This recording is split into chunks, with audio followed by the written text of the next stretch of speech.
So, how are you, sir? Love your shirt. Excuse me. Yes. I commented on Just want to get everybody's attention. First, I just want to say a couple of thank yous. I want to thank each and every one of you for coming out tonight to listen to Larry speak. Obviously, I'm very thankful to the Barrellhouse for hosting this event tonight. They've been very wonderful hosts.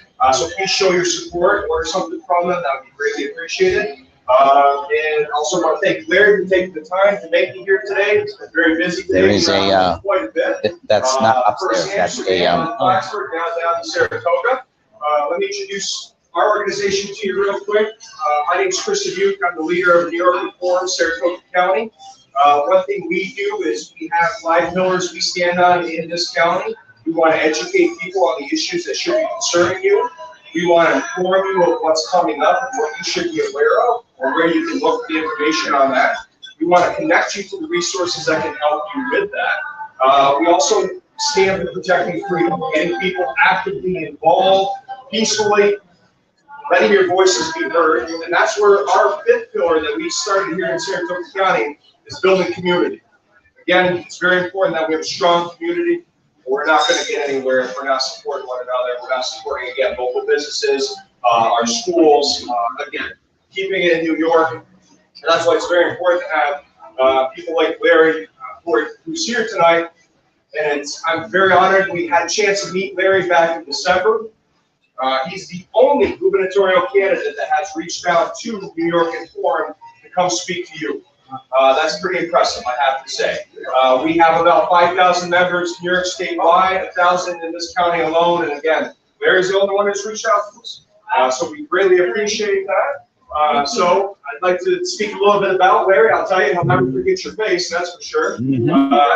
Former Marine, entrepreneur, father and husband, and again, very, very busy man. He's gone to all 62 counties 2 times and is continuing to travel. Like I said, today alone, he's been quite a few places. So again, we really appreciate you being here to have a chance to meet him, ask him some good questions. Now's your chance. Ask him anything. But without further ado, Larry Sharpe. Please, come on. So, why in the world would I have this live? Why would I actually be doing this live? There's an important reason why I do this live. It's because you'll know that whatever I tell you, I don't tell somebody else something different, right? Because you know what I'm saying, and it's live. So I'm not going to say, well, you know, I love that thing. And they're other, yeah, I hate that thing. I'm not. I either love that thing or I hate that thing or whatever it is. You will always know where I stand. But not just that. I do it live because no notes, so that you know what you're getting is actually me. Not what someone wrote for me, not some idea someone said, not some talking point. You're getting what I actually think from my head and how I think. Next, why do I do this? Because when people see how good I actually am at what I do, they're going to try to clip things and go, see, Larry said this evil, horrible thing. But when they clip it, they can't just clip it because it's live. You will now see all of the context. So it saves everybody in every case. That's why I always do this. That's why you will see me constantly do things live.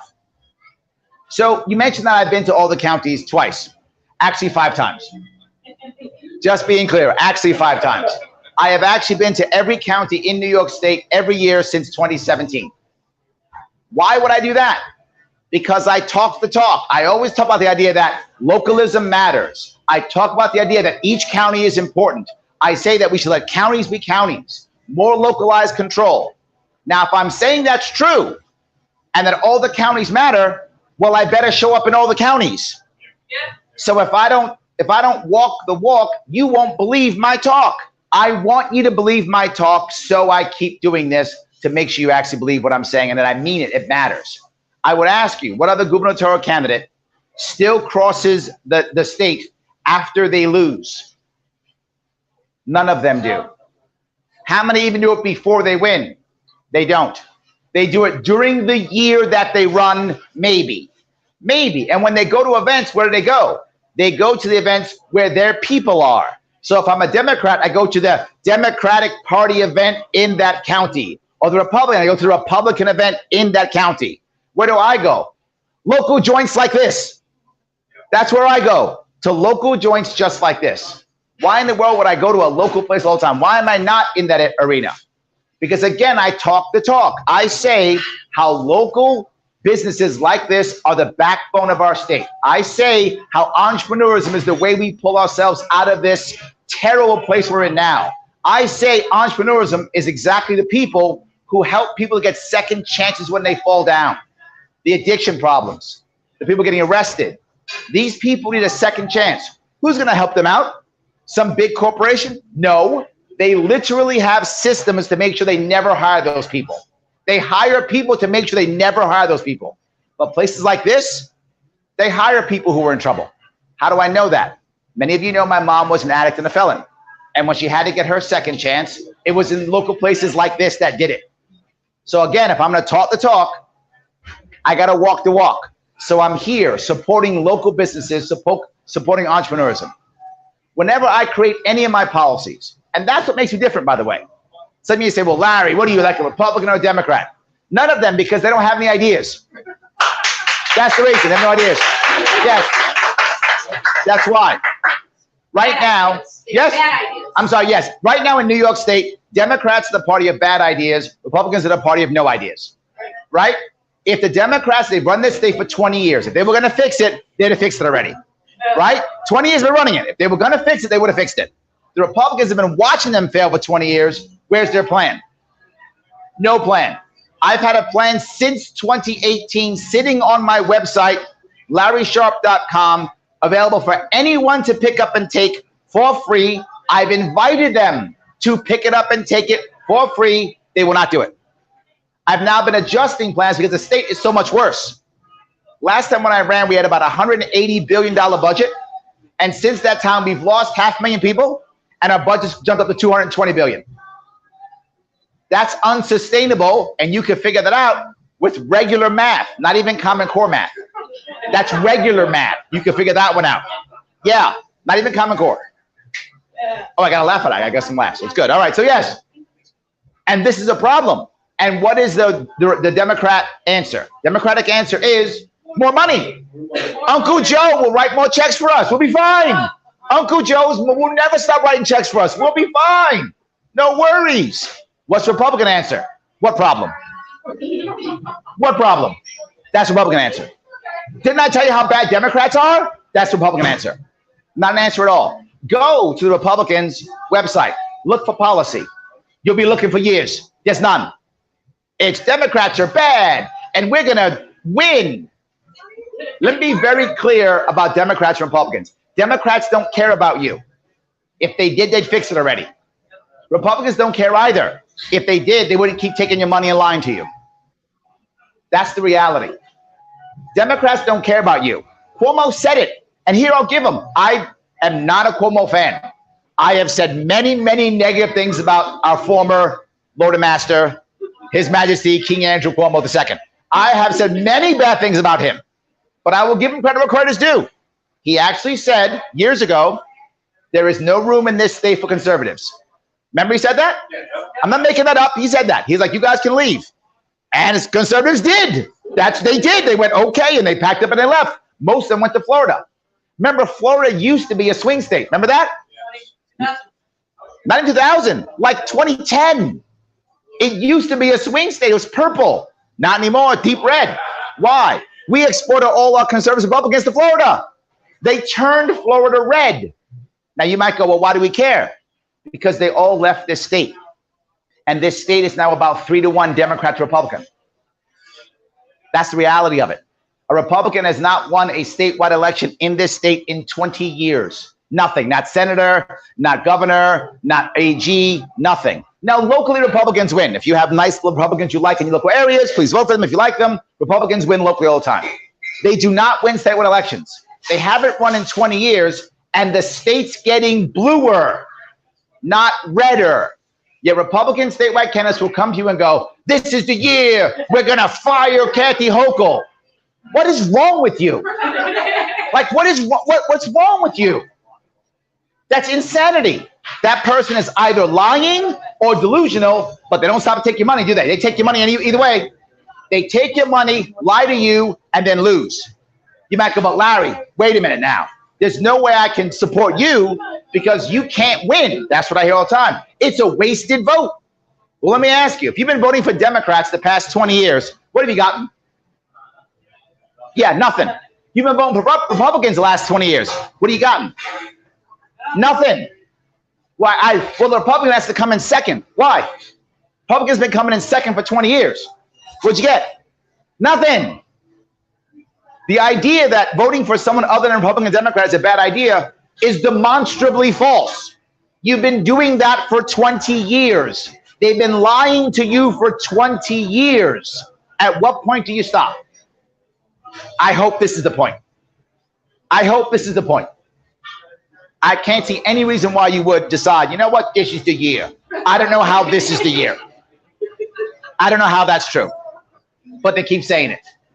Think about it. If you are a Republican now, what would it take for you to vote Democrat? If you are a Democrat now, what would it take for you to vote Republican? Yes. You feel about the opposite each way. Yes. It's not going to happen.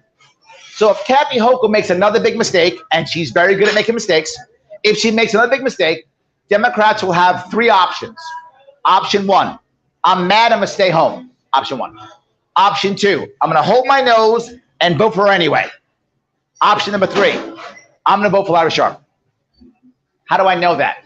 25% of the people who supported me last time were registered Democrats. The data is in. That's a fact. You see my polling now, Zogby polls, I poll at 6%. A chunk of those are Democrats. It's in the data. You can see it. I'm not making it up. It is demonstrable. Democrats vote for me. They will not vote for insert sacrificial lamb Republican.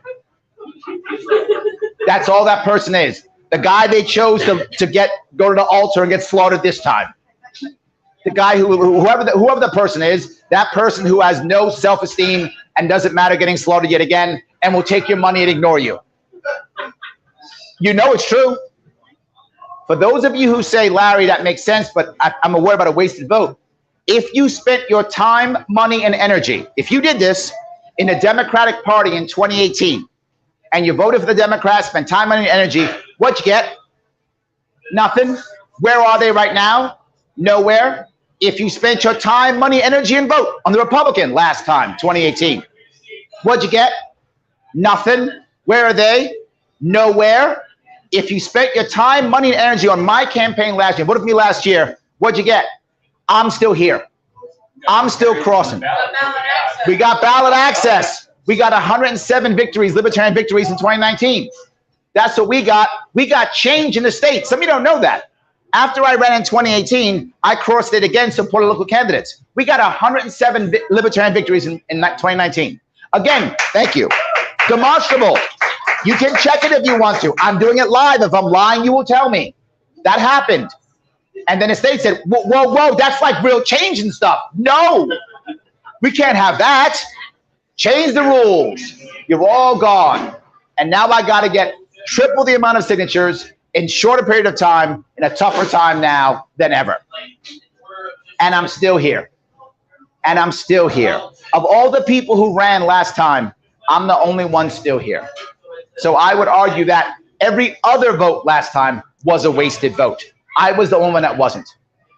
But I must go further than that. All right, Larry, I get it.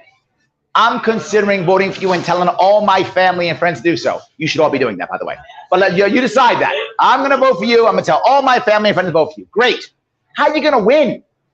How I just said so.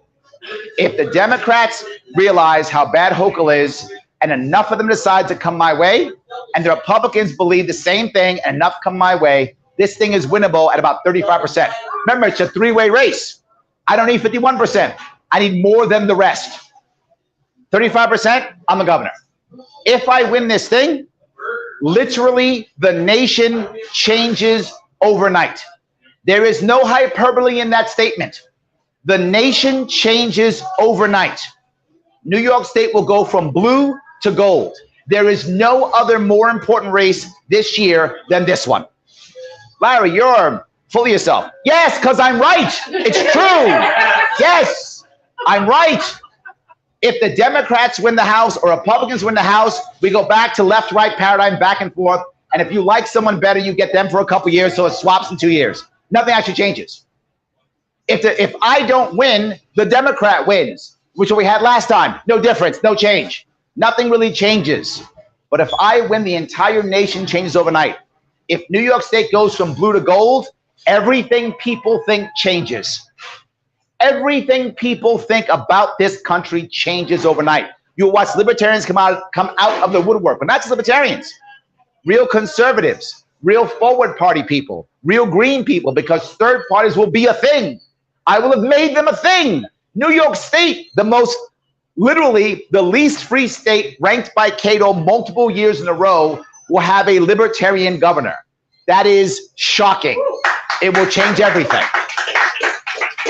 But you might say, okay, Larry, I get that, but I don't think you're going to win. Okay, maybe you're right. Maybe you're right, and I'm fooling myself. It's possible. Done it before. I'm only human. But imagine if I come in second.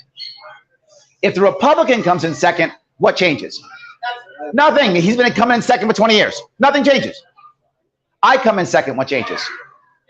What you may not know is right now in New York State, the Board of Elections is run by the top two parties, as decided by the governor's race. So all of a sudden now, it'll become Democrats and Libertarians who are now running the Board of Elections. Now, there's not enough Libertarians to do that. It's not enough of us. Can't work. So what will happen? They'll rewrite the rules. I'm okay with that because they'll have to include other third parties. What does that mean? If I come in second, New York State becomes a multi-party democracy overnight. It's not now. It's a single-party democracy, which is not a democracy, right? That's not a democracy. We are a single-party democracy right now. We will become a multi-party democracy overnight. New York State will change. There will be a difference. Your vote will matter. Your vote will count. And we can actually create a coalition against our real enemy. Our real enemy is not the average Democrat or average Republican. It isn't. Our real enemy is the establishment of both parties. The Republican establishment and the Democrat establishment don't care about us at all. Do average Democrats, Republicans? They do. That's us, right? It's many of us. That's fine. They do. The establishment does not. It goes out of its way to crush us, out of its way to stop us constantly. How many times have you gone to one of those public comments? You go to a public comment place, you say what you think, you yell at them, and they go, thank you, ignore you, and do whatever they want. All the heads nodding. Happens all the time. They don't care. They gerrymander all the districts. They set up committees that solve all the problems, and they know Democrats win every statewide election. They don't care what you think. If this is a multi-party democracy, we can challenge the establishment. Larry, are you talking trash again? I am. But I'm also what I always do. I'm talking the talk and walking the walk. Some of you may know, clearly I'm a libertarian, but I'm endorsed by the Forward Party, Andrew Yang's Forward Party. Why in the world would a libertarian be endorsed by a former Democrat, Andrew Yang? Because, as I said, we are the coalition against the establishment. Even he gets that. We all get that. This is what I'm talking about. We are actually the peacemakers. Larry, if you become governor, how can you run anything? You only have the governorship. Not true. I will have the governorship, but I will also have the Senate. How will I have the Senate? Because there's enough state senators who will turn libertarian.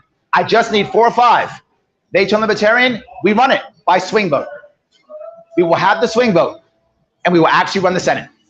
And we'll watch it happen again and again and again. Anything that comes out of our assembly, we now control. Do we say yes? Do we say no? Do we adjust it? Do we fix it? We will actually have change.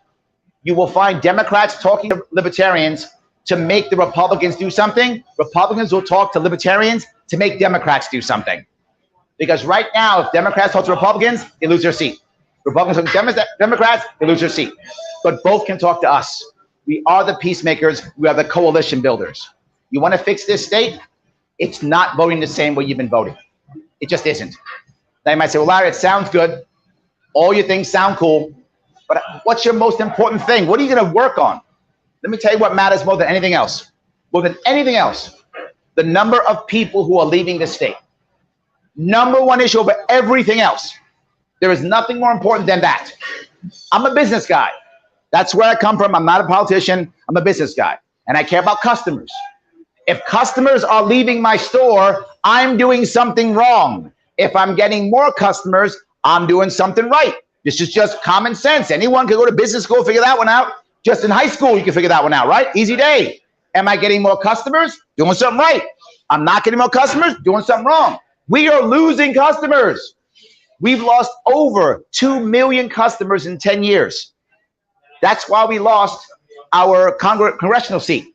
They're all leaving. What Democrats talking about that? None. What Republicans talking about that? None. They're talking about fire, kakihoku, whatever. I don't care about that. I care about my mother who left this state because she couldn't retire here and died in South Carolina because she couldn't retire here. Left her grandkids because she couldn't afford New York State. That's what I care about. I want people not leaving this state. Show of hands if you don't mind. If anyone here know of someone that they care about who left the state? Yeah, every hand. Anyone personally thinking about leaving the state? Yeah, almost every hand. Yes. We as New Yorkers should be embarrassed by that. And we're not. Nobody's been bringing it up. I'm the only one bringing it up. So what am I focusing on? Happy New Yorkers. I'm not joking. Life, liberty, pursuit of happiness. Why? Happy New Yorkers don't commit crimes. Happy New Yorkers build their businesses here. Happy New Yorkers build their families here. Happy New Yorkers retire here. Happy New Yorkers build their careers here. Happy New Yorkers. 3 aspects to that. To focus on 3. Affordability, safety, opportunity. We focus on these 3 things with policies that will change the environment to make all 3 of these better. New York will be more affordable, safer, and have more opportunities. People will stay. I will judge my first 4 years by 1 metric only. Did I stop the bleeding? Did I stop the bleeding? Did people stop leaving New York? If I have not done that, I have failed. If I have done that, I've succeeded. That's my 1 metric. Everything else is secondary. My number 1 piece is that. Because if people start staying in New York, they'll start coming back.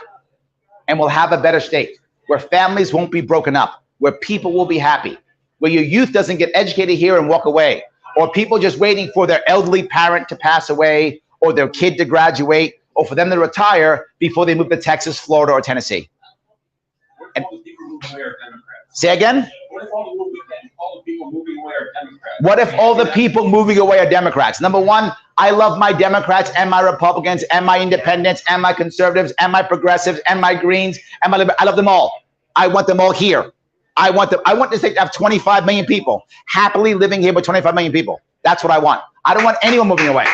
Yes, no one moving away. If all Democrats move away, then I got 1 party rule with Republicans. You think that's any better?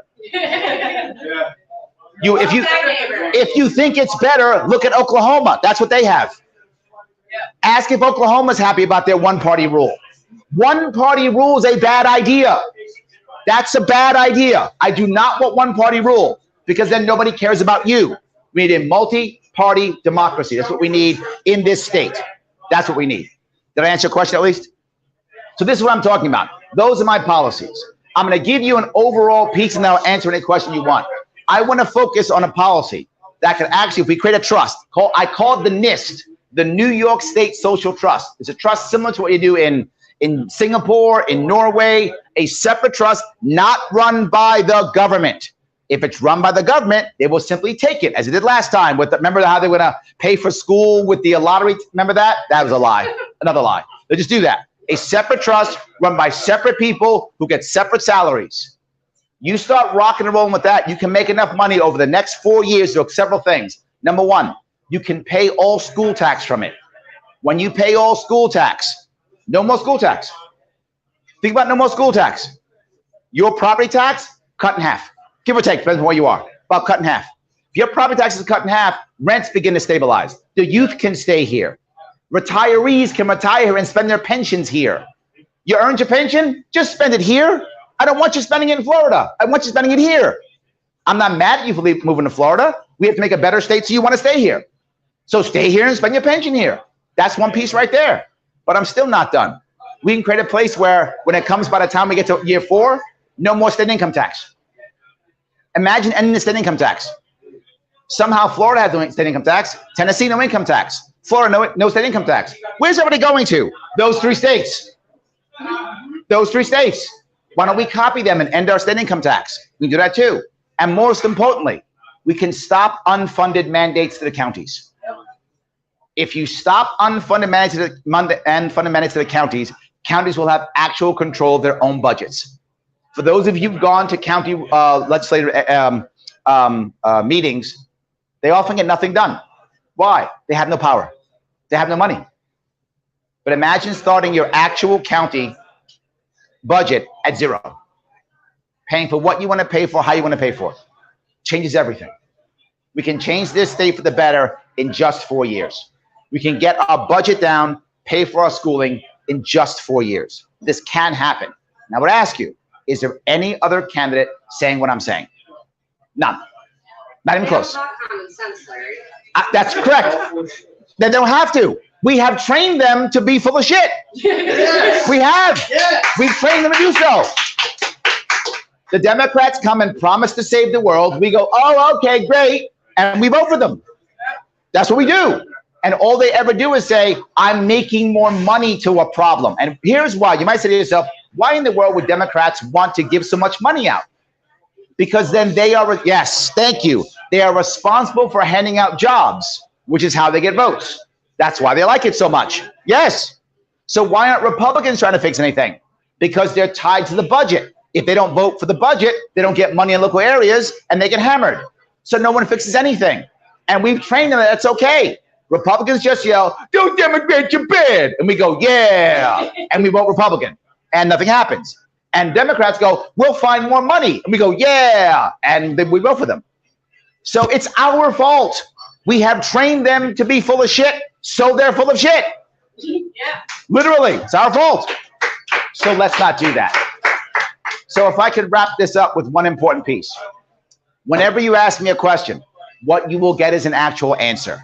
You may not like my answer, and I'm okay if you don't, but I will answer your question. I will give you a policy answer, a way to make things better. And there'll be 4 rules on all of my policies ever. 4, always. 1, there will never be another a tax, fine, or fee. Never. No more taxes, fines, or fees, no extra ever. No enforcement.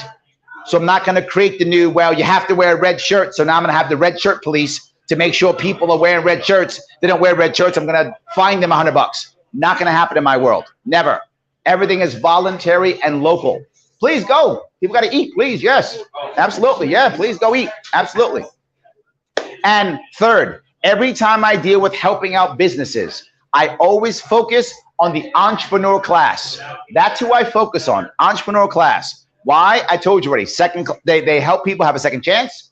But more important than that, they're the innovators. They care about local and they build local communities. I don't worry about the corporate class. The corporate class doesn't care about us. They come in, write their checks, take their money and leave. I'm worried about the entrepreneurial class.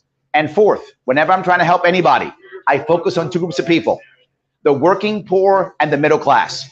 These are the people who are the backbone of any county. If they're doing better, everyone does better. We must focus on them doing better. Everyone does better if they do better. Guys, thank you so much. I appreciate it. Thank you.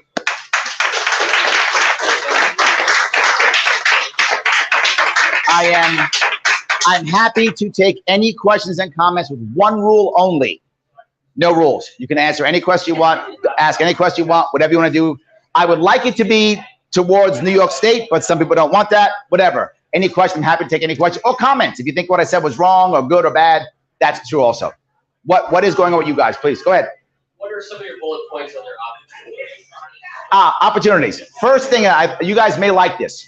Number 1 thing that's cool with opportunities is imagine if you agree to sell only locally in New York State, whether you're a farmer or whether you're a business owner. And I treat every farmer as a business owner, the same, giving them the same insurance rates, the same investment rates, the same, to give our farmers a fighting chance across the state and any small business, if you do so. If you agree to that, you should be immune from all federal regulatory bodies. Wyoming already does this. So imagine now you don't have to compete the same way with the big, franchises that come in.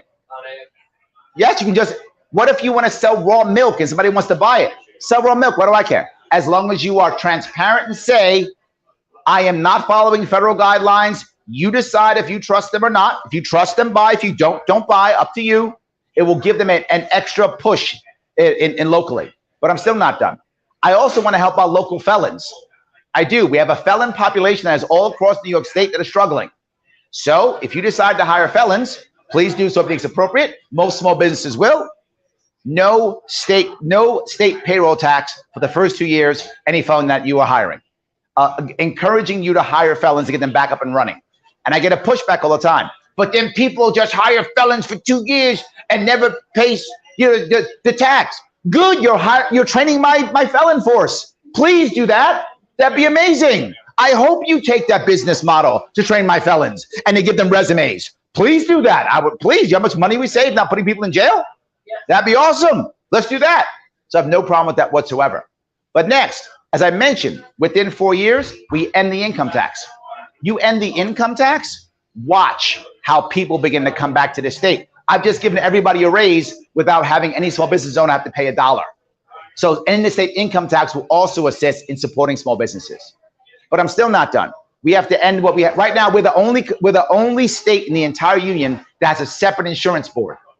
Our insurance board goes out of its way to punish small business. If you had a small business in this state, you know, the second you open up a small business, the letters come. You owe this, you owe that, you owe this. Oh, and heads nodding, you know. You owe all these things. I'm a business consultant in New York City. It's what I do for a living. So when people say, I'm gonna start hiring employees, I say, great, now the punishment begins. Now the punishment begins. Now they start punishing you. We're gonna end that. We have a lot of things. For example, you know, in New York State, when it comes to workers' comp, you have to get, by law, both types, meaning on the job and off the job workers' comp. Why should I have to get off the job workers' comp?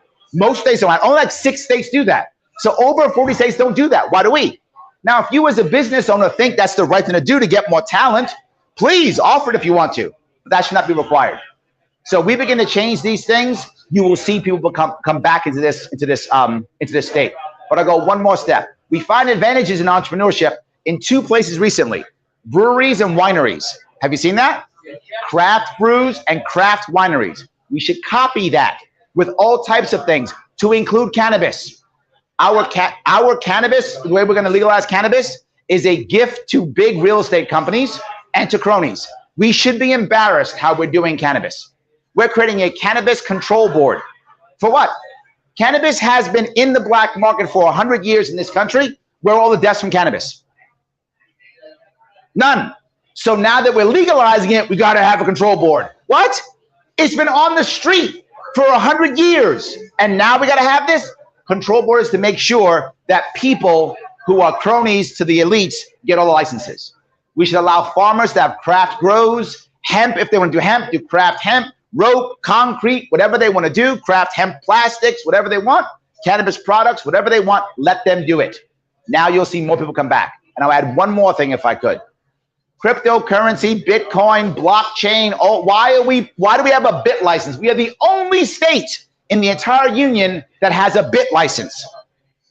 The only one. This is how stupid we are. We've gone out of our way to push out all the cool things and wonder why all the youth leave. We've gone out of our way to do this. Why do we need a bit license? Literally the only state in the union with a bit license. And how it happened, a guy named Lawsky, he ran our security and finance department here. He decided we should have a bit license. He made a horrible maze to get through this. Then he quit and became a consultant to bring people to that maze for 6 figures every time. I'm not joking. Now that's legal. He didn't do anything illegal, but totally unethical. But he did it. That's why we have a bit license, to keep one guy wealthy. Did I answer questions at least? Yeah, no, that's really good. Awesome, great. Instead of income tax, so I prefer the rent to own, which is property tax. Say it again. The rent to own, I call it. That's property tax or school tax. Well, as I said, my plan is to get rid of school tax within a year. Yeah. I prefer that over it. Yes, that's also happening, right? So we're also getting rid of we're getting both. We can do both. 100%. Great. Thank you. Go ahead, please. What's your plan to get rid of income tax? As I said, the NIST, the New York State Social Trust. This is similar to what the government of Singapore does and what Norway does. You actually use a chunk of debt off of New York State. We have about $80 billion every year that we bring in from taxation, right? That supports the growth of the NIST. Within 4 years, you can make enough money to pay for that. So that money would come from the trust itself. There are countries in this world who they have a trust like that, that pays 20% of their entire budget. Their entire budget being paid just by that. And it's not taxation, and it's the wealthy. What the NIST does well, people don't understand. Well, some people don't understand. The NIST is not debt. You buy into it, and you're able to get dividends depending on how much revenue the state makes. So it is guaranteed by the state because the state exists as it makes revenue. You get a dividend. So what happens? Private capital and permanent capital want to go in this for a tax haven because it's paid for by the state. For the state, it's tax-free. So it's a tax-free haven for permanent capital and private capital. What does that mean? It means big business, all the big money people are paying for our services. To the left goes, awesome, the rich are paying their fair share. You are right. And the right goes, awesome, no more taxes. You are right. So I'm keeping both sides happy. No taxes for the right. The rich voluntarily pay their fair share. Life is good. Everybody's happy. Does that make sense? Awesome. Great. Go ahead. You can do well like gas taxes, all high prices. Yes, gas tax. You can get rid of the gas tax within 1 year. It might take 1.5, depending on how long it takes to actually do this. How you do it is by leasing out naming rights to infrastructure to raise the money to cover the gas tax, right? So you can raise it by many ways. Bridges and tunnels I bring up all the time, right? Right now in New York City is the biggest place for bridges and tunnels, but you can do it other places too. So as example, right now instead of being the RFK bridge, it's a 3M bridge, it's the Kellogg's bridge, it's the Pepsi bridge, the Amazon bridge, whatever. They will easily pay $100 million a year to have a bridge in a 16 million metro person area that is mentioned hundreds of times every single day in traffic reports across the city. Not just that, many people are crossing that bridge, seeing the name. Not just that, in all of the media that's made, the Hulu movies and Netflix movies, there's always a skyline shot and they get to see their stuff as product placement. They'll happily do it. You could easily raise the $500 million that is our taxes right now. Easily raise it and erase it within a year or two easily. But you could also do something with the Erie Canal. Let me talk about the Erie Canal for a second. The Erie Canal does something very well. Smell bad. That's it. It does nothing else well. That's all it does is smell bad. It does that very well. We have about 36 locks in the Erie Canal. Right now, it costs us about $100 million to upkeep it every single year, to just smell bad. We make maybe $4 million in return. Again, don't need even Common Core math to figure that one out. Bad idea. I spend $100 million, I gain $4 million. What if instead we took those 36 locks and we sponsored each lock? And there was a Kentucky Fried Chicken lock, and there was a McDonald's lock, and they can make their own little tourist area on each of those locks. But not just that. What if we took the Erie Canal and put hovercraft on it? I'm not joking. Hovercraft on it. Yes. You might go, hovercraft? How does that work? I don't know, but that's what we have college kids across our state to figure out. They would love that. When I was in the Marine Corps in the 80s, we had hovercraft that could take a tank across the ocean. Tell me we can't have cool hovercraft now? 30 years later? Telling you how old I am, aren't I? 35 years later even? So we can't do that? Of course we could. Of course we could. And here's the most important piece. That's exciting and interesting, and people want to do stuff like that. That's why people want to hang out with guys like Elon Musk and stuff doing cool stuff. Well, why aren't we doing cool stuff? We can do cool stuff too. Let's do cool stuff. Let's make it to where the hovercraft starts in Buffalo and goes all the way to Albany. And you can cross through all 36 locks and do the 36 lock challenge. I don't care, whatever, do that. I'm serious. Why can't you do that? Of course we can. Who is saying that? They're not. Creates a tourist attraction too. Thank you. Tourist attraction. Come do the hovercraft across the country. Whatever, do it. Yeah. This is the kind of thinking we should have, and we have none of it right now. We have none of it right now. And by the way, I had that idea 5 years ago, and no one's taken it. No one. So, did I answer your question about the gas tax? I think so, because he's on his phone. So that's a yes. Good. Okay, yes. Go ahead. Oh, I do have a book coming out called On Happiness. It's true. I put out a couple of chapters last year. No one seemed to like it, so I'm rewriting it. So yes, so my book is being rewritten. So yes, hopefully it'll come out this year. So yes, I'm serious. When I talk the talk, I walk the walk. Otherwise, you don't believe me. Otherwise, I'm just some guy talking trash. I mean, I am some guy talking trash, but you should believe me. Is all I'm saying. Yes, go ahead. Back to marijuana. Please. A lot of states legalize it so they can make revenue off of it. Correct. you were to be governor, would you take away this 35% tax? 100%. It's a terrible idea. Yes, terrible idea. Let me tell you why it's bad. Here's what actually happens. When my team, we did the numbers on this. As a general rule, it's about 3% or so. What does that mean? If you tax something about 3% or less, most people will buy it off the black market in the regular market. Once you pass 3%, people start going to the black market. That's a general rule. It's not 100, but it's a good. So if something costs you $1 in a store, $1 in the street, $1.03 in the store, you tend to go to the store. Once it starts costing you $1.04, $1.05, you start thinking, you know what? I think I'll buy it in the black market. If the second you tax anything more than 3%, you are encouraging a black market. I don't want a black market. I've said more than once, we should regulate cannabis like a plant. I'm not joking, it's a plant. I've said before, regulate it like onions. Literally take whatever it is, whatever, onions, carrot, you pick the vegetable, I don't care. You know, the law on carrots, cross out the word carrot, put in cannabis, law done. That's it. That's what I want.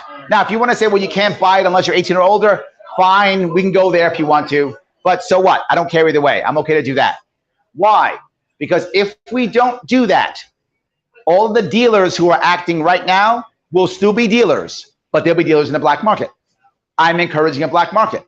And here's the worst example of that. California. California played this game. And so there were still black market farmers in Northern California.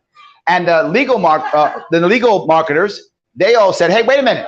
These black marketers are doing stuff. So, oh my God, we got to stop them. So, of course, California said smartly, you know what? Let's lower the taxes to make an equal playing field. Of course not, they didn't do that. Of course not. No way they did that. No. What they did is go, oh, let's get our cops to go in, grab all their stuff, cut it all down, and then pay, I'm not joking, pay a consultant to burn it all. That's what they did. So they paid your tax dollars to get the cops to go in, take everything, and pay to burn it all. That's what happened in California. That will happen here. That will happen here. But Larry, if we don't do all this regulation, people will be growing it in their backyard, just selling to their neighbors. That's now. That's literally now. That is what is happening today. Why was I so passionate about this issue that I want to bring up to you? When I was running in 2018, I see it sometimes now, but I saw it all the time when I was running in 2018. I did so many events. There would always be somebody who would come up to me at events, and it was usually an older woman. And she would come up to me and she would say, Larry, I hope you win. I said, why? Because I have so much pain. The only thing that helps me is cannabis. That's all that helps me, and I can't get it. So what do? I get my son or my daughter to go out and buy it for me. And I don't want them to go to jail. So I hope you win. That's embarrassing again. So if you are now someone who has chronic pain, how can you be happy hanging out with your family and friends when you always got pain? And your only answer is 1, suffer. 2, go to opioid, which is going to give you an 80% chance to get an addiction, and now you're an addict. Well, that's awesome. Or 3, risk your son or daughter going to jail and ruin your life. I have an idea. If you like your dealer, keep your dealer. That's what I say. And if not that, if you are in that bad of a spot and you want to grow your medicine in your backyard, grow your medicine in your backyard. I want you to be happy. That's what I want. I want you to be happy. That's what I want. That taxation is a bad idea, because if we instead made easier entrepreneurship, made people feel safer and better, more people come back to the state, I get my tax revenue anyway. I get my tax revenue anyway, without raising taxes, by encouraging more commerce, more business, and people happily paying their 2% tax on their weed or whatever it might be. That's why it's a bad idea. Did I answer your question? Awesome. Any other questions or comments? Since you're talking about marijuana, how do you feel about the stipulation that you cannot grow marijuana for 18 months until the first dispensary opens? Why would you even do that? The stupidity of that is insane. So now I'm creating, I'm going to go in your backyard now. Let me check your backyard. You might have a marijuana plant in it. Oh, I'm gonna punish you now for what I know will be legal in 12 months. How insanely stupid is that? Yes. And we are okay with it. How insanely stupid is that? It's going to be legal in 14 months, but I will punish you now. Wow, that's stupid. Why do I care? It's a plant. Grow a plant if you want to grow a plant. What do I care? And then why would now I have another reason to kick your door in. I would like less reasons to kick your door in.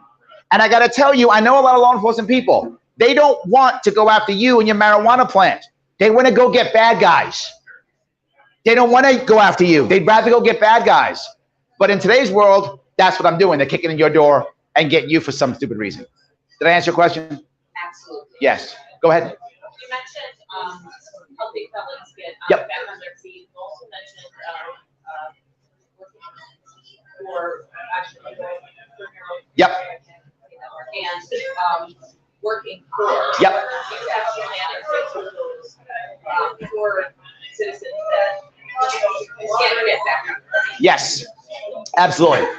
For those of you who have trouble getting back on your feet, number one, I of course want to encourage entrepreneurs like there's no tomorrow. That to me is always the number one way. And of course, supporting felons. But it's a second piece, and this is prison reform. There's many pieces, but it's prison reform. Some of you might not know, but my father was a corrections officer. So I have a soft spot for corrections officers. And the problem we have with prison reform right now is we never, ever. Did you want to come in, my friend? You don't mind, yeah? No, come on in. The owner of the Barrellhouse. How are you? Good seeing you. Glad to have you Yes, here. thank you. Thanks for coming out. Yeah, come on in. Yes. So the problem we have with prison reform right now is we almost never, and I mean basically never, include the corrections officers. We don't do that. So what do? We have some consultant come in and go, I think this is awesome. Can I have a lot of money? And we go, yeah, here's a bunch of money. Make magic happen. Even though this has never worked ever. Then when things go wrong, we blame the corrections officers. I'm not joking. That's what we do. That's the wrong answer. As a business consultant, I know that if I want to solve a problem, I have to make sure that the individual people on the ground are telling me what's happening. What I know in prison, there are three types of people in prison I'm sure of. Types of people who should never get out. I know that there's some people there. Never should get out. People who should do their time and should get out and get a full second chance. And people who shouldn't be in prison at all. I know that. My problem is I don't know which ones are which. But you know who does? The corrections officers who work with them every day. They actually know which ones are which. And we never seem to ask them. We don't give them any say in it. I'll give you the best example I can. A recent one you guys may like. Anybody remember we're giving iPads to prisoners? Yep. Okay. Some people got mad at that. I didn't. Well, why are we rewarding the prisoners? We're not. There are prisoners in jail right now, in prison right now, who are going to be there for many, many years, never getting out. What is their reason to act well and not punch, kick, and kill and punish guards? They have no reason. You've got to give them something so you can take it away for good and bad behavior. So some of this feels like, give me the iPad. So I'll give the guy the iPad because if he's good and doesn't hit anybody, he can keep the iPad. It gives me something to go. Now, an average person who doesn't work in a prison may not get that. You're not supposed to get that. You don't work in a prison. Who gets that? The corrections officers do. But we didn't even ask them because in some prisons, it's wonderful. You can hand them out. Some prisons, you want to have them out in public. Some prisons, only certain people should get it. How would I know which one? I don't. The COs do. The corrections officers do. And we should have gotten them involved with this to decide how this should work. Now, what do I want to do with that? I want to create what I call, these are correctional units, reform units, right? The reform unit is basically similar to what they did in Massachusetts. It's called the Humvee program. This program basically said if you are a veteran, it was a veteran-based. But you can make it anything, addict-based, working mom-based. You can make any kind of base you want. Group of people who are all similar go to almost like a secondary place within the prison. It's like a halfway house for prisoners who are going to get out. Who selects who's going to be there? Well, obviously psychologists and stuff. No, they get fooled every time. The corrections officers decide because that's their way of rewarding good behavior. You get to go to that area, which gives you a chance to get out. People who come in are volunteers who've been through their same problem. So maybe they're reformed addicts. Maybe they're reformed women who committed violence against their children. Maybe they're reformed people who are veterans. They are of that group, and they help get them back out into the world. So they have a chance at actually getting back into the world. The recidivism rate in Massachusetts at the time they did this was 75%. Within this unit, 5%. 5% coming back to prison versus 75%. We include this in our prison system, it changes everything. Because here's the magic thing that people don't understand. You know what is the best indication of someone not going back to jail? 5 years of work. I'm not joking. When an ex-con, a felon, works for 5 years, the odds of them going back to jail are less than any of us who've never been to jail. I'm not joking. If they can work for 5 years, that's the magic number. I don't know why it is, but it's statistically true. If they work for 5 years, the odds of them going back to jail are less than someone who's never been. That is how important that work is. So you're right, work is critical. You've got to get them working again, back in action. And we can do things to make that happen. Does that answer your question? I know, but what about people who are not reform prisoners, who are just having a hard time? Oh, thank you. I thought we were talking about prisons. I apologize. I went down there. I didn't mention that, but I meant you had said the working poor. Yes. About the unworking poor. Absolutely. Yes. Thank you very much. Many of you know that Andrew Yang wants to create the thing called the UBI. You've heard this before? Universal Basic Income. I am not a real big fan of UBI. It's true. I'm not. But I understand what he wants. The idea, for those of you who might know, is not necessarily in theory a bad idea. Everybody gets a check, and then all of the in theory, all of the infrastructure for public welfare goes away. That's not going to happen in our country. That's not how it works. But in theory, I get the theory. But I do like something else. I call it the GIB. It's called the Graduated Income Boost. What does that mean? You take the dollar number at $18,000 per year. That's the poverty number here in New York State right now. Also based on Medicaid, Medicare, that's the number they look at, $18,000. Every person who applies for this, and you can apply for it if you want to, you join what's called the HUE, H-U-E. It is the Hand Up ecosystem. You join this, you agree to join it. You tell people how much money you make, whatever that money is, 0 up to whatever the number, 18,000, and you get a check every month to support your income. $1,500 per month. For every dollar you make, you lose 50 cents. So you work your way up to $36,000 a year. If you voluntarily decide to join this. If you voluntarily join this, guess what happens? You don't get any other state-funded income. You get that income. You get your money, done, and you work your way up. If you have federal issues, you still get your federal money, whatever federal monies you might get, you still will get. But that would help anybody. Now you're a working mom. Your husband passed away. You walk away, whatever the case may be. But what I'm not doing is not giving you a straight dollars no matter what you do. And if you make more money, you still can work your way off of it. And if you make more than $36,000 a year, you don't get anything. I'm not giving Bill Gates a check. So if you're wealthy, you don't get any money. So it's a modified idea called a negative income tax. Libertarians did this many years ago. Did I answer your question? Now, to be clear, how does it get paid for? No taxation. That is also paid for by the NIST. The NIST pays for that also. Within year 2 or 3, the NIST pays for that. So no one in this room is paying dollars for someone else. The NIST creates the dollars to make that happen. Most of the countries that are socialist countries in the world that you hear all the time, they actually have a fund like this. Socialism works really well when you add capitalism.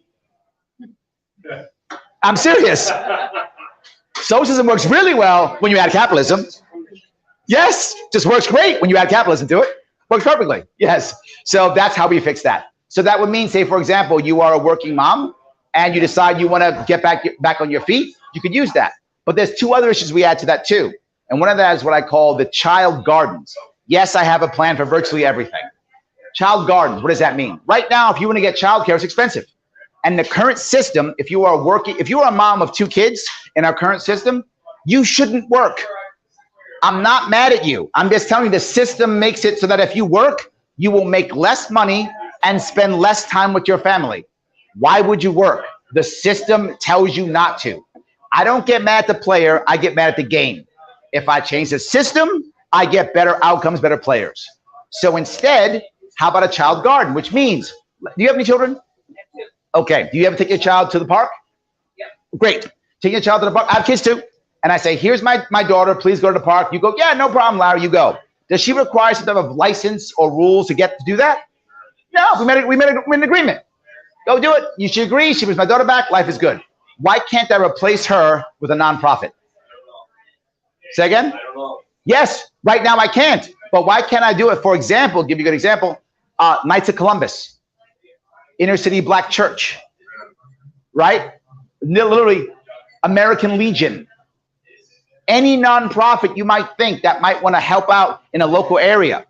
So now what is the charge? Whatever you decide. Maybe I'm a local church and you want to drop your kid off at my church. Those of you might remember who are old enough, churches used to be daycare.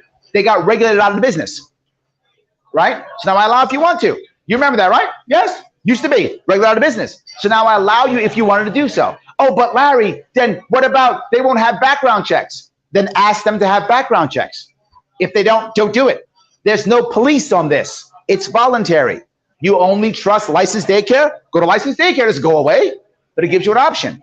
And maybe that church says, you know what, you can come and your price, bingo was on Thursday nights, you'll call the numbers. I'm not joking. You know how many churches will be happy to have that to happen? When no one's showing up at bingo and now all the mothers show up because they got their kids in daycare, that's the price. Then they got to bring their boyfriends too. Everybody's showing up. Of course they would do that. So you allow that to happen also. So you begin to add that. I'll give you one more piece which is more localized. Imagine if when you're going to send your check into the state every year for taxes, you could take, if you wanted to, $250 and give it instead of the state, but give it to any nonprofit. If that nonprofit's in your county to support localism, it's $500. $500. You might go, $500 is that much? When 1,000 people do it? 10,000 people do it? Yeah, it is.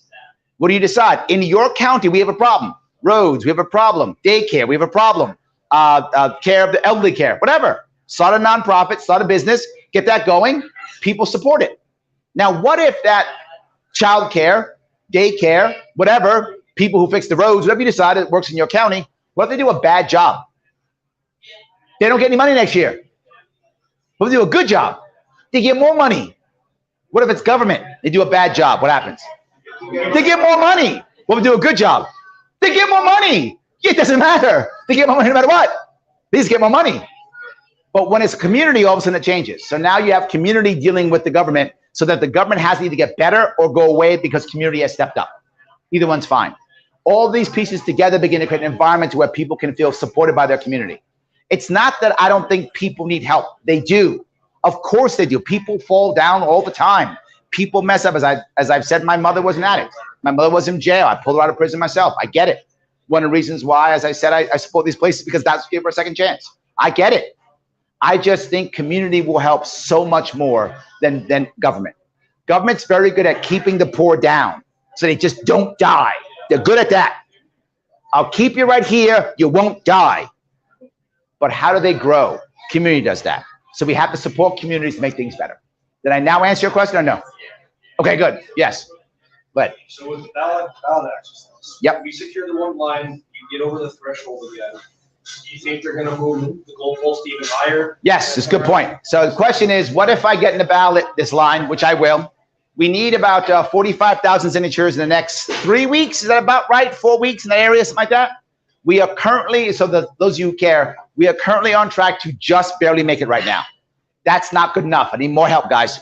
I need more help. If we just barely make it, they're going to challenge us and we're going to wind up losing.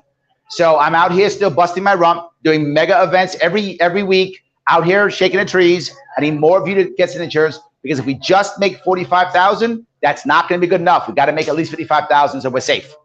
So when we make that number, that'd be awesome. I'll get on the ballot. Do I think I'll make a bunch of votes? Yes. Oh my God, yes. For those of you who don't know, last time I got about 100,000 votes. I'm only going to tell you this next story so that you feel good. That's all I'm going to tell you the story right now. I actually got more than 100,000 votes. How do I know this? For those of you who don't remember, I was the only candidate on a separate column. We told the Board of Elections, you can't do that. They said, go to hell. They had to reprint the ballots. If you remember, back in Cynthia Nixon left, if you remember, yep, she left, and they had to reprint the ballots because she got off the ballot. They reprinted the ballots and still told me go to hell. No, put me on the second line, on the second column. Here's the problem. Some of the machines weren't programmed to read the second column because I was the only one on it. They didn't know I was going to be there. So if you put my name, it was a blank vote. There were over 100,000 blank votes for governor. People showed up and didn't vote for the governor. I'm just saying, didn't vote for the governor? Not just that. Only vote for the governor. That's correct. Most only vote for the governor. And all of a sudden, 100,000 people didn't vote for the governor. They all voted for you, Larry. Of course they did. That's what I'm saying. But I'm not done even. If some people thought, because I was the only one in the same line as someone else, that the other person was my lieutenant governor. So they checked both. If you check both, that's a voted vote. 100,000 voted votes. So I think I don't know this, but I think I got over 200,000 votes. That's what I think. Now, I'm only saying this, I'm not suing people because I still didn't win, right? I mean, I needed 2 million to win. I'm not going to sue anybody, whatever. I say this just to make you guys feel better, those of you supporting me. We did a whole lot better than it actually looked at the end. So that shouldn't happen this time. There's only 3 people on the ballot, right? Her Majesty, the sacrificial lamb, and me. That's it. So with the sacrificial lamb, Her Majesty, and me, I should be in the same column. We won't have that problem. I think I'll easily break 500,000 votes. I break 500,000 votes. Remember something else. There'll be no other third parties out there that'll be worth anything. So the Green Party people have nowhere to go. The Independents have no place to go. They're coming to me.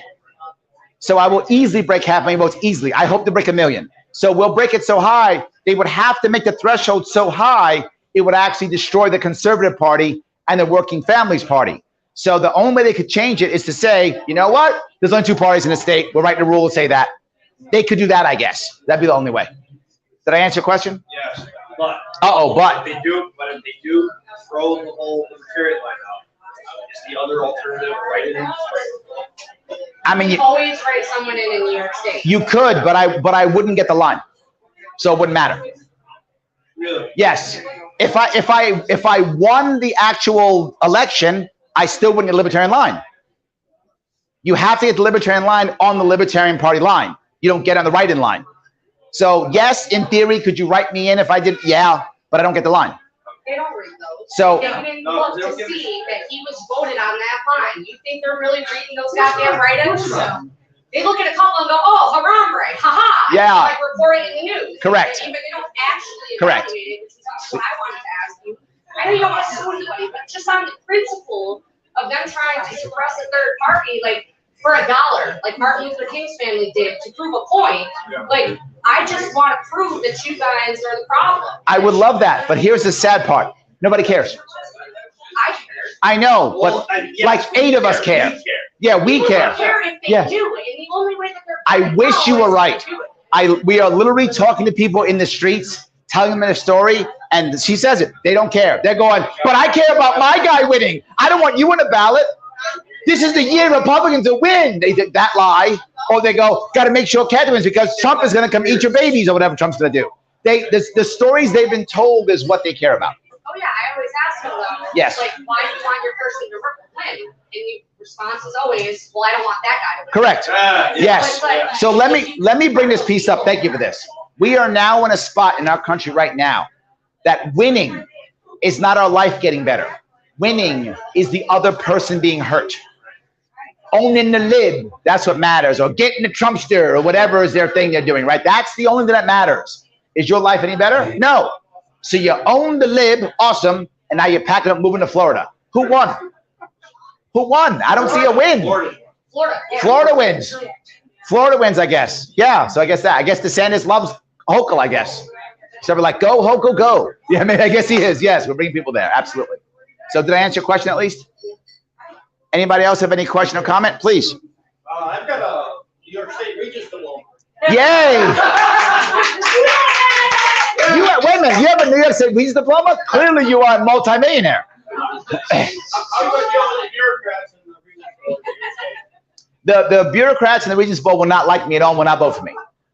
None of the administrators in general will like me at all. In fact, true story, in 2018, I actually went to the teachers union convention when they were doing their endorsing convention. And I stood outside of it. And I said, hey, can I come in and talk to you guys? They went, no. I said, but you're endorsing gubernatorial candidates. They went, yes. So I'm one of them. I'm on the ballot. We know.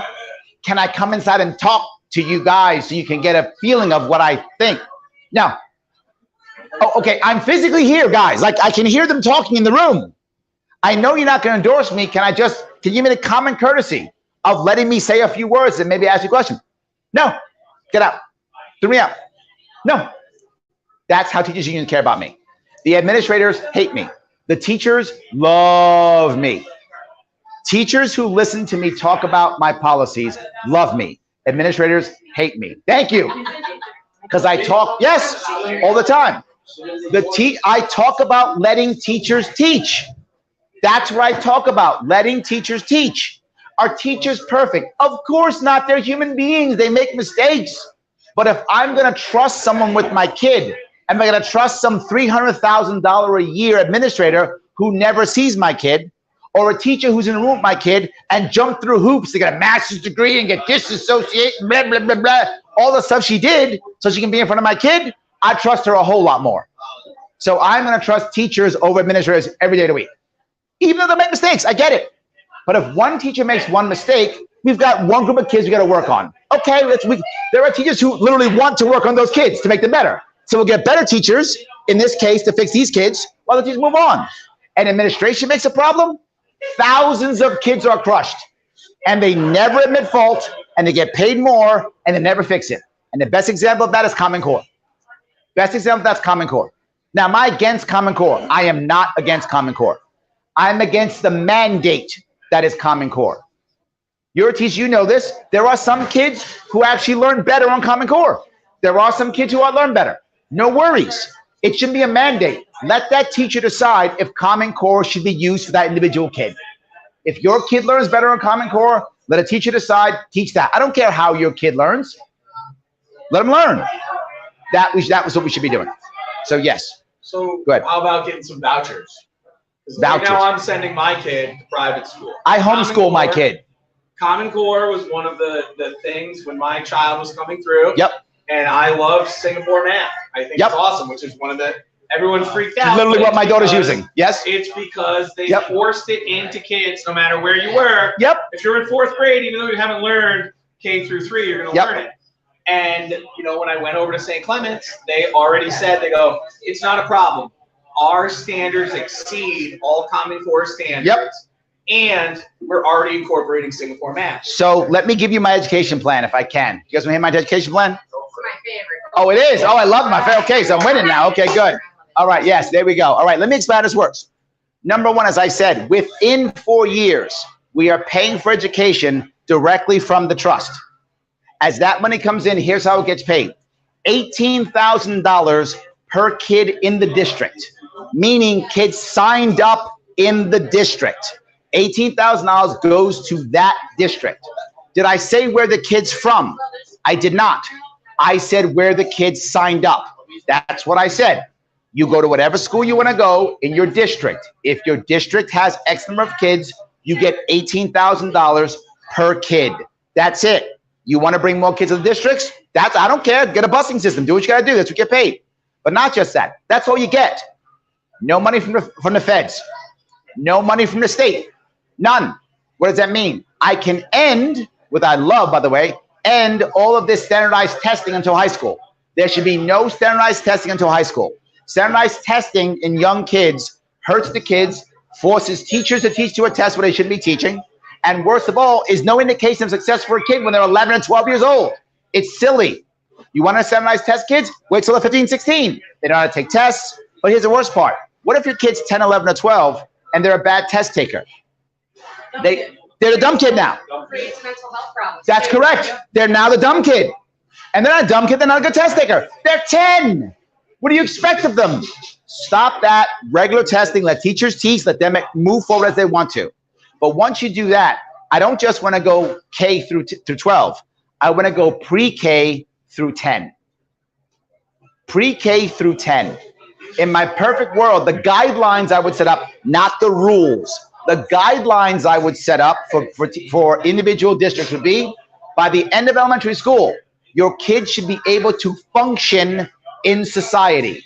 Basic math, adding, subtracting, basic stuff they should know how to do. Basic stuff they could work as a cashier. They could do it. That was something they could figure out. They could read enough, do math, press buttons. Literally, by the time they graduate elementary school, that should be number one goal. By the time they graduate middle school, they should be able to understand the basics of the things you do as an adult. Like, I'm not joking, loans, interest, credit cards, finance, rental agreements. I'm not joking. You should understand how that works. The things that adults need to know that we sign all the time. Signing off our the terms of service agreements. We should learn these things so that we know how to function in our society. Then now high school, we start thinking about, you know what? What am I going to do with my life? Now we start thinking about what we're going to do with our life. At 10th grade, 16 years old, they take a test. They pass the test, whether it's homeschool, private school, public school, I don't care. You now have a high school diploma. But Larry, you won't have a Regents diploma. Who the hell cares? Regents diploma is a joke. It is dumb. It has no value whatsoever. Here's what's never happened ever. I'm at a job interview. Whoa, Regis diploma? You are hired. Never happened ever. Never will happen. Nobody cares.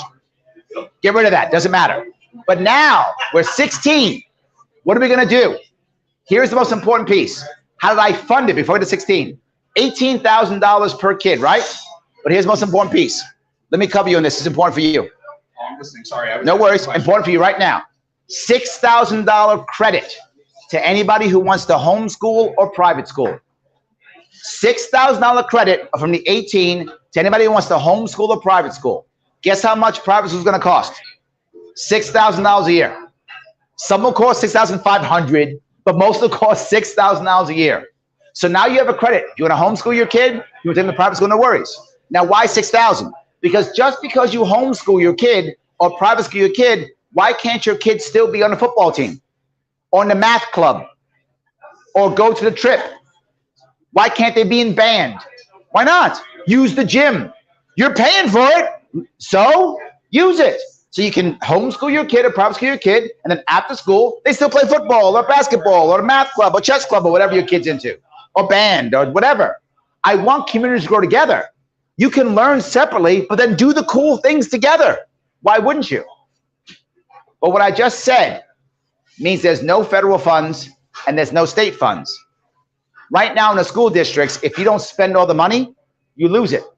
You are literally begging them to be corrupt. So they are. But instead, you get your $18,000 per kid. If you don't spend it, I know crazy, save it. Don't ask for money from the state. Don't ask money from the federal government. Build out your school system how you want to, when you want to. Combine school systems because it makes sense for your kids not to save money. Combine school systems because you want to. Do what you feel is appropriate. Here's the best part. Once you do that, think of all the administrators you can fire. All the administrators that their whole existence is just to make sure you are dealing with federal and state guidelines. That's their entire existence. They make $300,000 or $400,000 a year. I'm not joking. That's real. They make $300,000 or $400,000 a year to make sure you're making sure that your federal or state guidelines are being covered. Meanwhile, our teachers make somewhere between 50 and 90, depending on where you are. Some of them make 100, but you really got to be tenured for that. Some of them do make 100, but most make between 50 and $90,000 a year.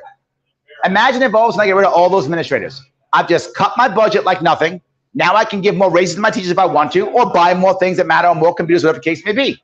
And I'm giving more competition to the actual school systems. Why? You don't like your school system?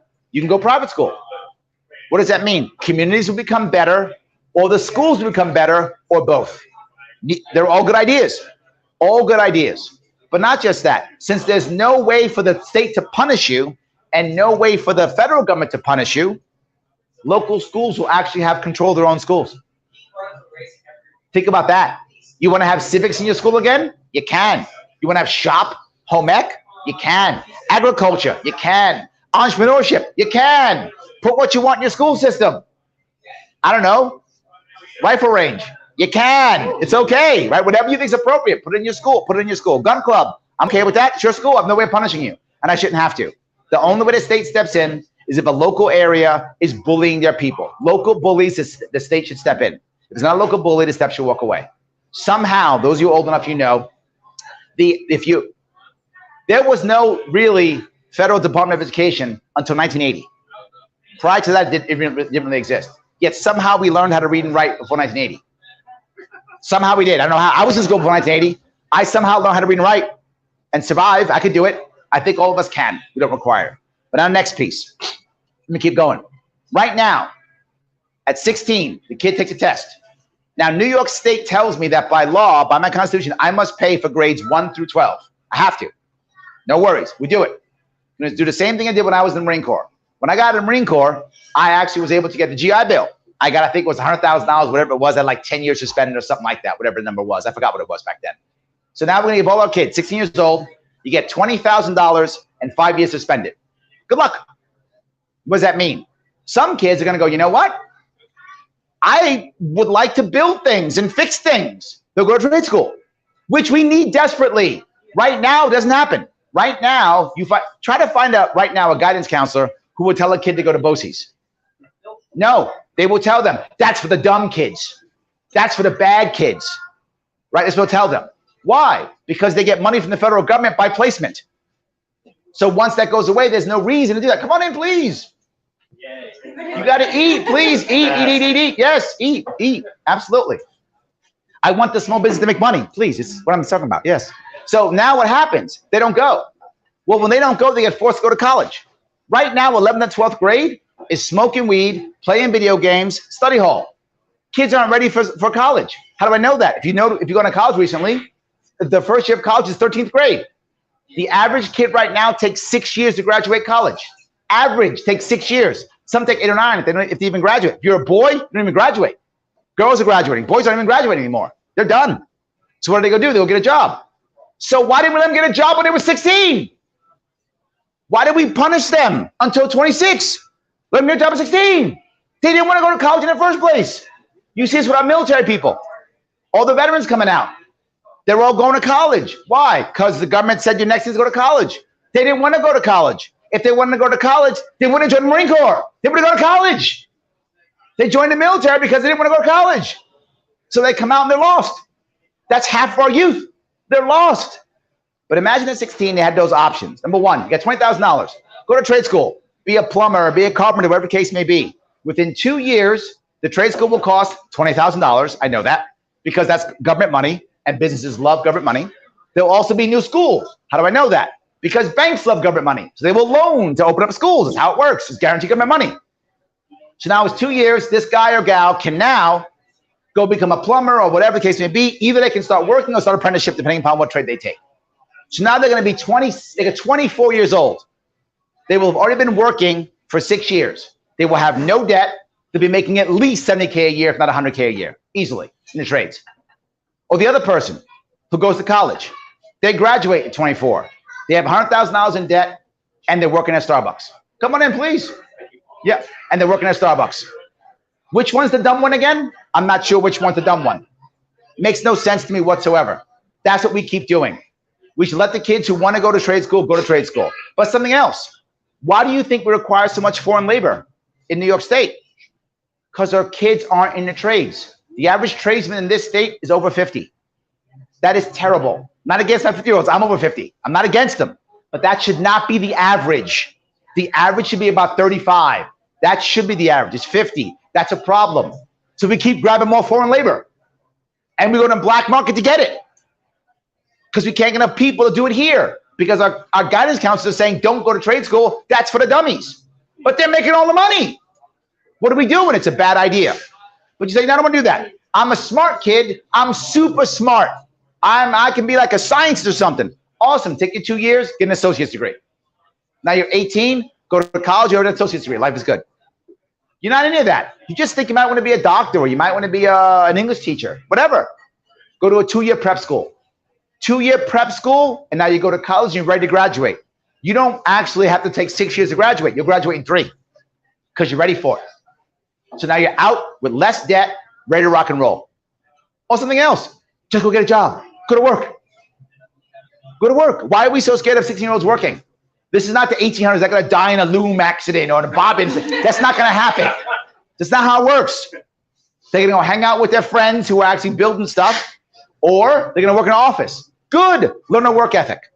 Learn that when your boss says show up at 9, she doesn't mean 9:30. She means 8:45. Learn that when you're 16.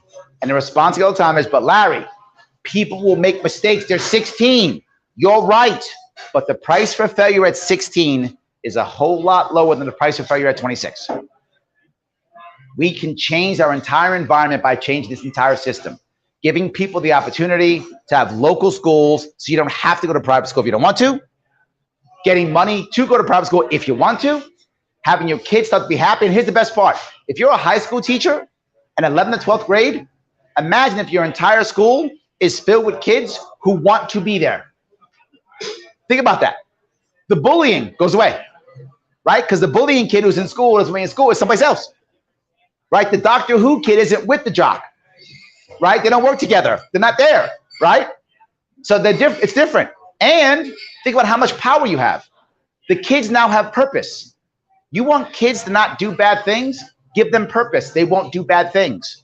That's how it works. these types of specialized schools will actually make that happen.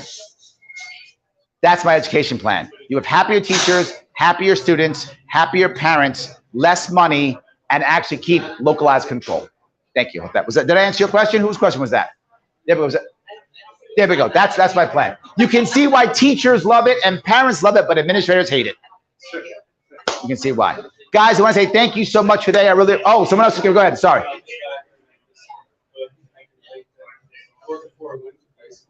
Can you say it again? I work at 4 Winds. Oh, sure. Yep. High school kids, and the kids that we're seeing are totally messed up. Yep. Absolutely. Even from 3 years ago. Yep. I mean, a lot of it has to do with that. What can we do? I mean, I had a lot of it. I mean, everything you're talking about is spot on. Yep. How do you know? We're so far down the line now. We are. How do you- Yes. We have to immediately. You already talked about it and missed it. No, we have not discussed this at all. But here's the most important issue. We have to take the kids where they are and focus the best of our ability on getting them back to the right spot, right? How do we do that? There are tons of people who want to do that. Let them. I'm not joking. Let them. So now when there are teachers who specialize in this. And I'm gonna hit up the administrators again. I feel so bad. I feel like I'm beating them up. They deserve it though. But anyway, I'm beating them up. And this is why. We make our teachers jump through hoops to become teachers. They have to get master's degree. That's not in every state. Our state, master's degrees, certifications. Then they show up and administrators tell them what to do. Well, then why'd you get a master's degree? If some administrator is going to tell you what to do, just get people out of high school and just do what you're told. So let the teachers come up with these answers locally and assist them and help them making that happen. You do that, we will over time fix these kids. It may take some extra time, but I'm telling you, people don't become teachers because they go, oh, it's an easy job. That's not what they become. Sadly, some of them stay who have bad attitudes. That does happen. A lot of teacher burnout.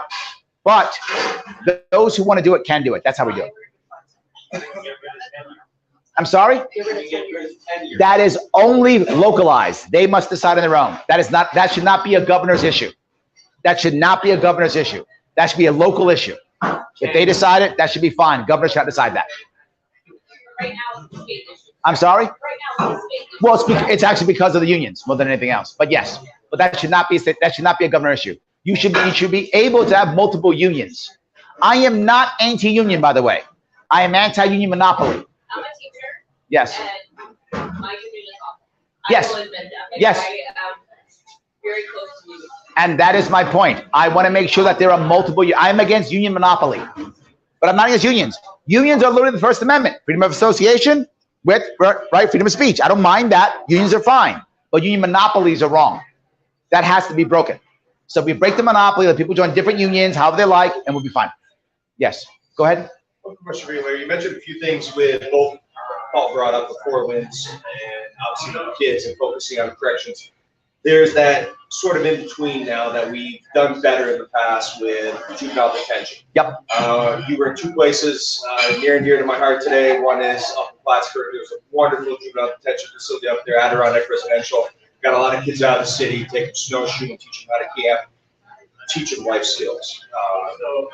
Often teach them carpentry, you name it. Yep. Close it down. It's taking the kids too far away from their families. We had a 25% recidivism rate. Could have done better. That was pretty good, considering. Today you're out in Amsterdam. Tryon Residential Center was out there. Mike Tyson ripped box out of there. Got shut down as well. We got kids learning how to do working in the Midas shop, working on mountain bikes, you name it. We did anything we could to teach them viable skills. Yep. What would you do to, a lot of those were shut down. They were great programs, got a lot of kids. But there's the problem. Why is the government doing that? That's the problem. The issue is government is always 2 things, a monopoly and a jobs program. That's what it always is. So the second you pull down a monopoly, nothing is there and jobs go away. That's what just happens. But they shouldn't be that. Why is government doing that? Why aren't we? What the COVID lockdown showed us more than anything is local communities have lost the institutional knowledge to support themselves. They've been so stuck on government helping them that we don't know how to help ourselves. All of my plans are about people doing exactly that. I talked about the idea of being able to get $500 out of your taxpayer dollars to go to a place like that. Why, if that's great, all you have to do is literally Go on Facebook. I'm not joking. Go on Facebook, do a couple advertisements, whatever, and say, guys, can you please give me $500 to keep this place open? Done. And no one's making extra money. That money either goes to the government or to you. So they're not losing a dime. It's going to the government or you. Boom, it's funded. Literally, like that. How much does the place need to run every year? $500,000? Maybe? It's 1,000 people giving you $500. Could you have made it happen? Of course you could have. Not just that when people see it, now you sponsor it.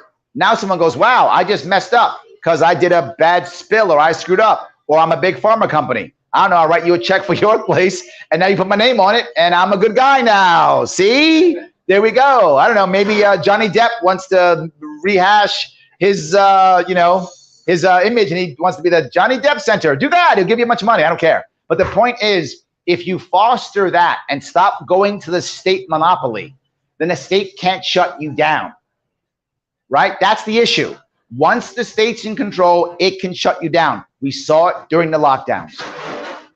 Imagine if we had a more vibrant school system. They couldn't have shut us down. They couldn't have done that.